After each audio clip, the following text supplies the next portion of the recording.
A very good morning to one and all students. In my previous video I taught you the half part of this chapter, and today in this video I am going to teach you the half part of this chapter 9, the bond of love. So student, we start our today's video. One day an accident befall him. एक बार क्या हुआ था, एक accident होता है। अब जो वो ब्रूनो होता है वो बेरियम कार्बोनेट को पी लेता है। अब जो बेरियम कार्बोनेट होता है वो एक चूहे मारने का जहर होता है, जो कि राइटर अपनी लाइब्रेरी में रखता है क्योंकि वहाँ पे बहुत ज़्यादा चूहे हो गए थे। अब ब्रूनो है वो वहाँ पे चला जाता है और वो बाय मिस्टेक उस पॉइज़न को पी जाता है, और जो वो बिल्कुल एक तरीके से पैरालाइज हो जाता है और वो पूरी तरीके से खड़ा भी नहीं हो पाता है अपने फीट पर वो। लेकिन किसी न किसी तरह वो अपने आप को ड्रैग करते हुए, स्टम्प करते हुए मेरी वाइफ तक पहुंचता है और वो मुझे बुलाती है। I guess what had happen, और मैं समझ सकता हूँ कि क्या हुआ होगा। Off I rushed in the car, और मैं अपनी कार की तरफ दौड़ता हूँ एंड जानवरों के डॉक्टर के रेजिडेंस में ले जाता हूँ। Case of poisoning. अब ये जो था ये केस ऑफ पॉइजन का था। टैम बियर, पालतू जो बियर था, और बियर क्या खा गया था, बेरियम कार्बोनेट। तो अब क्या किया जाए।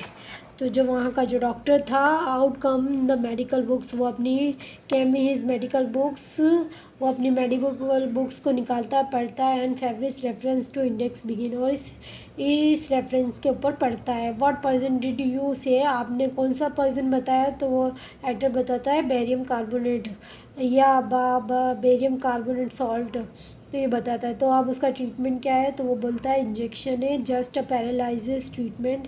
ये इसमें क्या, जो जानवर होते हैं वो पैरालाइज हो जाते हैं और उसके ट्रीटमेंट के लिए हमें उसको इंजेक्ट करना पड़ेगा। जस्ट अ मिनट सर, और वो बोलता है कि 5 मिनट रुकिए। I bring my syringe and the medicine, और मैं अपनी दवाई और सिरिंज लाता हूँ। A dash back to the car, Bruno still floundering about on his stumps. अब मैं अपनी कार की तरफ गया तो ब्रूनो जो था वो वापस अपने घुटनों पर स्टम्प कर रहा था, यानी वो हिल रहा था, बट क्लियरली वीकेंस रैपिडली। लेकिन वो वाकई में बहुत ज़्यादा वीक हो गया था। सम वॉमिटिंग, कुछ वॉमिट किया उसने, और वो बहुत ही ज़्यादा सांस लेने में परेशानी फील कर रहा था। हैविंग फ्लेंस एंड गैपिंग माउथ, और वो मतलब उसको सांस लेने में बहुत ज़्यादा परेशानी होती है।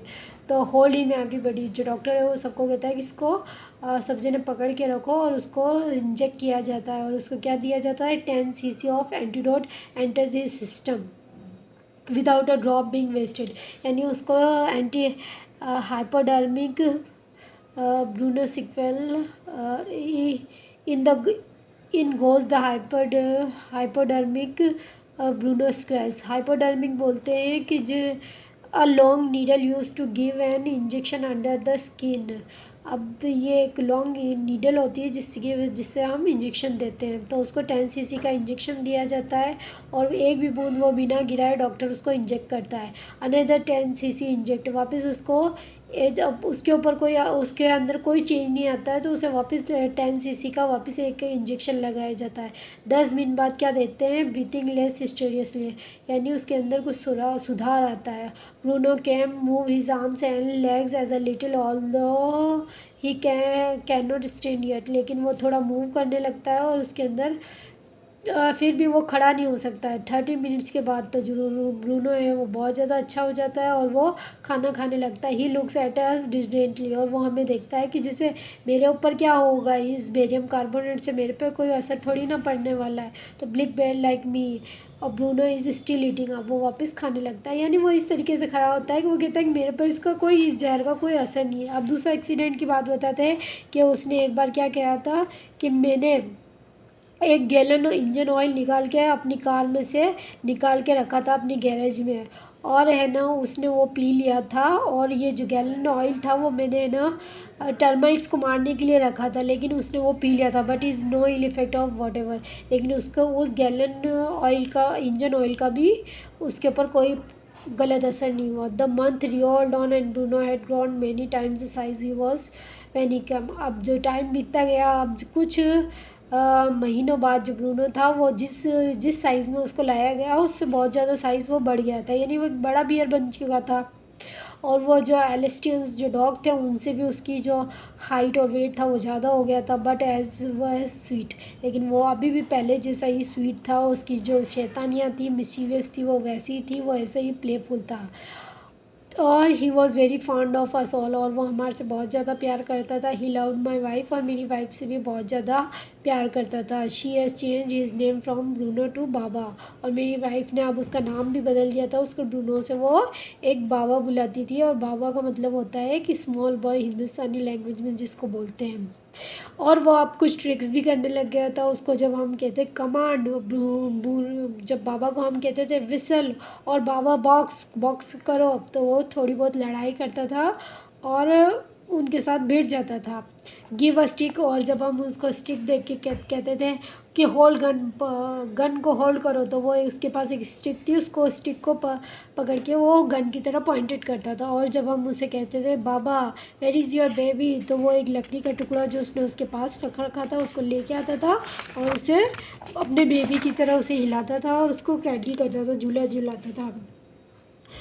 अब आगे पढ़ते हैं। Then my son I advise my wife, अब मैंने और मेरे बेटे ने सब ने उसको मेरी वाइफ को एडवाइस दिया कि हमें ये जो ब्रूनो है बहुत बड़ा हो चुका है, अब हमें इसे मैसूर के ज़ू में छोड़ के आ जाना चाहिए। तो बहुत समझाने पर एट लास्ट मेरी वाइफ इस बात को मान गई, और हमने क्यूरेटर को एक लेटर लिखा। Here did he want a tame bear for his collection, कि आपको आपके कलेक्शन के लिए, आपके जू के कलेक्शन के लिए एक टैम बियर चाहिए, और उसने हाँ बोला, और उसने he sent a cage from Mysore in a lorry, अब उसने मैसूर से एक लॉरी भेजी, उसके अंदर एक केज भी भेजी जिसमें हमने रख के बाबा को पैक करके वहाँ पे मैसूर भेज दिया गया। अब क्या होता है, जो राइटर की जो वाइफ होती है उसकी हालत बहुत ख़राब हो जाती है, वो बहुत ज़्यादा रोती है, बहुत ज़्यादा परेशान होती है, खाना पीना भी छोड़ देती है। उधर ब्रूनो का भी यही हाल है, उसने भी खाना पीना छोड़ दिया है, सब कुछ, वो बहुत ज़्यादा परेशान हो चुका है। तो ये दोनों एक दूसरे से बहुत ज़्यादा अटैच थे, राइटर की वाइफ और ब्रूनो, जो बाबा है वो दोनों अटैच थे, बहुत ज़्यादा वरी होते थे।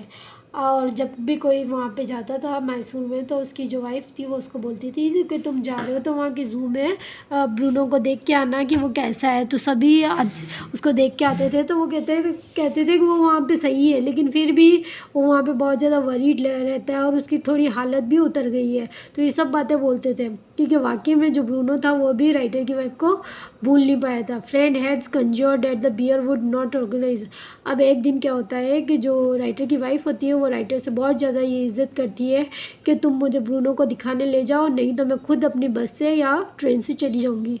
तो जो राइटर था उसको उसकी वाइफ की बात माननी पड़ी, और सभी फ्रेंड्स ने ये कहा कि अब तो वो तुम्हें भूल चुका होगा। लेकिन जैसे ही वो वहाँ पे पहुँचे वहाँ पे मैसूर के ज़ू में, तो थोड़ी दूर पर जब वो एंट्रेंस पर ही थे, तो ब्रूनो ने उनकी आवाज़ पहचान ली और वो वहाँ से चिल्लाने लगा, और जो राइटर की वाइफ थी वो भी उसके पास गई और उसके पास बैठ गई। दोनों ने एक दूसरे को देख के रोए और बहुत ज़्यादा चीज़ें एक दूसरे को दी, और जो राइटर की वाइफ थी उसके लिए सब कुछ खाने का सामान ले गई। उसको कभी वो लेमन केक देती थी, आइसक्रीम देती थी, और उसको अलग अलग चीज़ें खाने पीने की दी।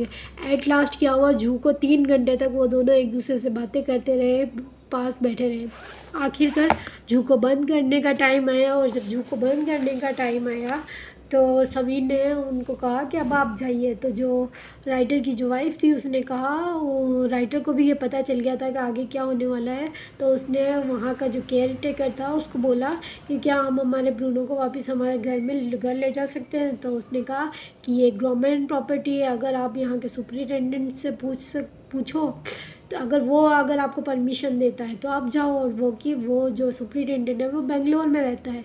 अब हम वहाँ से तो घर पे आ गए और हम जल्दी बेंगलोर गए, और वहाँ पे भी जाके सुपरिटेंडेंट के बंगलों पे जाके हमने बात की। मेरी वाइफ भी जाके उसके सामने बहुत रोई, और वो भी एक काइंड हार्टेड पर्सन था, तो उसने बियर को वापस ले जाने के लिए परमिशन दे दी। जब उसने बियर को ले जाने के लिए परमिशन दे दी, तो उसको वापस कब back we went to Mysore. अब हम मैसूर वापस आए, और जब हम मैसूर वापस आए तो हम हमारी कार के ऊपर एक केज के अंदर बहुत ही ध्यान से सावधानीपूर्वक बाबा को भी लाया गया। वन होम अब उसको रखेगा, उसके लिए एक घर बनाया गया, उसके लिए एक आइलैंड बनाया गया ब्रूनो के लिए, और उसके आस चारों तरफ क्या करा गया, एक लंबी 20 feet long and 50 feet wide एक खुदाई करवाई ताकि कोई भी नॉर्मल इंसान उस एरिया में नहीं जा सकता है। And we were surrounded by dry pit, और उसको एक गड्ढे से उसके आसपास एक गड्ढा बनाया है ताकि कोई भी वहाँ पे जा नहीं सके। अब बाबा को वहाँ पे छोड़ा गया, और वहीं पे हमने एक जो लकड़ी का बॉक्स था बैम्बू का वो वहाँ पे रखा उसके सोने के लिए, और उसके अंदर वहाँ पे उसकी जो पहले की जो गन थी, उसके जो पीस ऑफ बैम्बू थे और उसके जो खिलौने थे वो सारे वहाँ पे रख दिया। अब जो ब्रूनो था वो वहाँ पे बहुत ज़्यादा हैप्पी था, बहुत खुश था, और जो मेरी वाइफ थी उससे रोज़ाना मिलने उस आइलैंड पे जाती थी। अब वो जाती कैसे थी, क्योंकि उसके चारों तरफ से एक बहुत गहरी खाई और ऊंची खाई बनाई थी, तो उसको क्या करती थी, वो एक मैंगो ट्री था उसके ऊपर एक लूप को लटकाया गया, उस लूप के अंदर बैठ के उसकी वाइफ उसको उसका जो खाई थी उसको क्रॉस करती थी, और वहाँ पे उस आइलैंड पे पहुँचती थी, और आने में भी वो यही ट्रिक इस्तेमाल करती थी। इस तरीके से वो दोनों एक दूसरे से मिलते थे। अब जब जो राइटर की वाइफ थी वो वहाँ पे ब्रूनो के पास जाती थी, तो ब्रूनो भी उनके साथ दिन भर रहता था और उसकी गोद में बैठ कर सोता था, या उसकी गोद में मतलब एक बच्चे की तरह उसकी गोद में बैठा रहता था, जबकि ब्रूनो बहुत ज़्यादा हैवी था। लेकिन ये उनके दोनों के बीच में एक बॉन्ड ऑफ लव था, जो वो दोनों एक दूसरे से इतना प्यार करते थे कि, और वो जो ब्रूनो को, जो राइटर की वाइफ थी, वो ब्रूनो को अपने बेबी की तरह, अपने बेटे की तरह प्यार करती थी। तो यहाँ पे इस कहानी में यही क्वेश्चन किया गया है कि वह ना, तभी तो इस लेसन को नाम दिया गया है कि बॉन्ड ऑफ लव, कि है ना प्यार का रिश्ता।